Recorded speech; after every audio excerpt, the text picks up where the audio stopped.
माशाअल्लाह तुझे खुदा ने बनाया है बेमिसाली माँ, तुझे खुदा ने बनाया है बेमिसाली माँ, तेरे दुआओं के पैगंबर भी है सवाली माँ।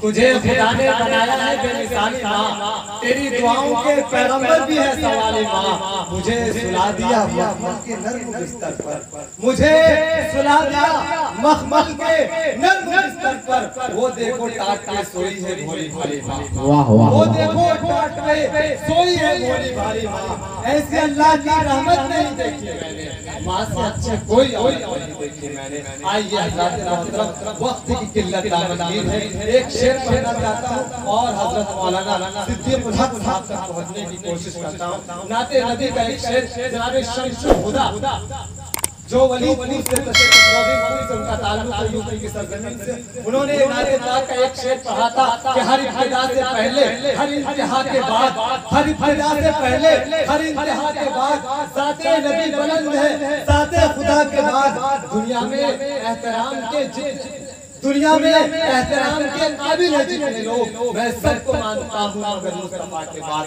आइए बड़े ही एहतराम के साथ हजरत मौलाना सिद्दीकुल हक साहब जो आपके दरमियान झारखंड के सरजमीन से तशरीफ लाए, मैं उनसे बड़े ही एहतराम से गुजारिश करता हूँ इस शेर के साथ कि फूल से चांद से खुशबू की ज़ुबान से सुनिए, फूल से चांद से खुशबू की ज़ुबान से सुनिए, हर तरफ आपका किस्सा है उनकी ज़ुबान से सुनिए। सबको आती ही नहीं, सबको आती ही नहीं जिंदगी को सजा कर जीना, जिंदगी क्या है यह हज़रत की ज़ुबान से सुनिए। अब जनाब हज़रत है, आप हैं माय के बाद है फैसला आपका।